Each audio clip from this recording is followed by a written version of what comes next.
তুমি কি জানো, যেদিন শ্রীকৃষ্ণ বৃন্দাবন ছেড়ে চলে গিয়েছিলেন, সেদিন শুধু তিনি চলে যাননি, সেদিন একটা হৃদয় ভেঙে গিয়েছিল।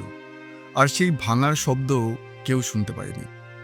ইতিহাস বলে সেদিন শ্রীকৃষ্ণ মথুরায় গিয়েছিলেন রাজা কংসকে হত্যা করতে।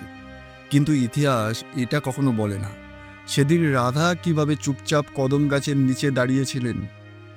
আজ আমি বলবো বৃন্দাবনের শেষ সকালের গল্প। সেদিনের সকালটা খুবই অদ্ভুত ছিল।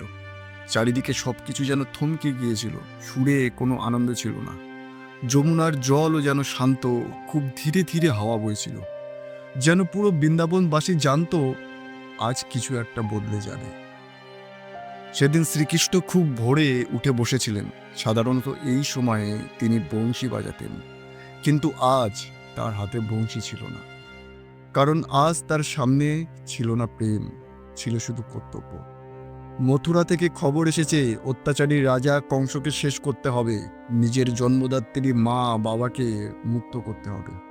সেরকমই কখনো কখনো আমাদের জীবন আমাদের এমন জায়গায় এনে দাঁড় করায়, যেখানে ভালোবাসা আর কর্তব্য দুটো একসাথে পরীক্ষা নিতে শুরু করে দেয়। কিন্তু রাধা আগের রাতেই সবকিছু বুঝে গিয়েছিলেন। তিনি জানতেন কৃষ্ণকে থামানো যাবে না, কারণ কৃষ্ণ শুধু প্রেমিক নন, তিনি ধর্মের রক্ষক। সকালে যখন অক্রুরের রথ এসে দাঁড়ালো, সব গোপীগণ ছুটে এলো। কেউ কাঁদছে, কেউ রথের চাকা ধরেছে, কিন্তু রাধা, তিনি দূরে দাঁড়িয়েছিলেন কদম গাছের নিচে। তার চোখ ভিজে যাচ্ছে জলে, কিন্তু সেই জলে কোনো অভিযোগ ছিল না। কারণ সত্যিকারের ভালোবাসা কখনো আটকায় না, সে শুধু মুক্তি দেয়। এরপর শ্রীকৃষ্ণ রথে উঠলেন। রথ ধীরে ধীরে এগোতে শুরু করলো, কিন্তু হঠাৎ কৃষ্ণ একবার পেছনে তাকালেন। দেখলেন দূরে দাঁড়িয়ে রাধা, সাদা পোশাক পরে কাপা কাপা ঠোঁটে নিঃশব্দে তাকিয়ে আছেন। সেই এক মুহূর্তে যেন হাজার কথা হয়ে গেল, কিন্তু শব্দ একটাও হলো না। রাধার চোখ যেন বলছিল, যাও, আমি তোমাকে থামাবো না। আর কৃষ্ণের চোখ বলছিল, আমি ফিরতে পারবো না, কিন্তু তোমাকে ভুলবো না। কিছু বিদায় শব্দ দিয়ে হয় না, শুধু চোখ দিয়েই হয়ে যায়। এরপর রথ চোখের আড়াল হয়ে গেল। সেদিন থেকে বৃন্দাবনে সেই বাঁশির সুর আর কোনো দিন শোনা যায়নি। বংশী চিরতরে নীরব হয়ে গেল। তারপর থেকে রাধা প্রতিদিন যমুনার ধারে গিয়ে চুপচাপ বসে থাকতেন।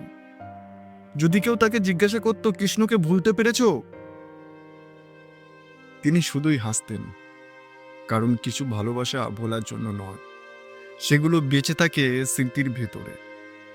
হয়তো তোমার জীবনেও এমন কেউ ছিল যাকে তুমি থামাতে পারোনি।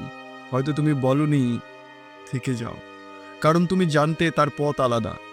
কিন্তু আজও কোনো গান যখন বাজে, তখন সেই স্মৃতি তোমার সামনে ফিরে আসে, তুমি চুপ করে থাকো। রাধাও তাই করেছিলেন। ভালোবাসা মানেই একসাথে থাকা নয়, ভালোবাসা মানে কারো সুখের জন্য নিজেকে ছেড়ে দেওয়া। এরপর কৃষ্ণ রাজা হলেন, দ্বারকার অধিপতি হলেন, ইতিহাস গড়লেন। কিন্তু আজও তার নামের আগে উচ্চারিত হয় রাধা। কারণ সারা পৃথিবী জানে, বিয়ে না হলেও, একসাথে না থাকলেও সত্যিকারের প্রেম কখনো শেষ হয় না।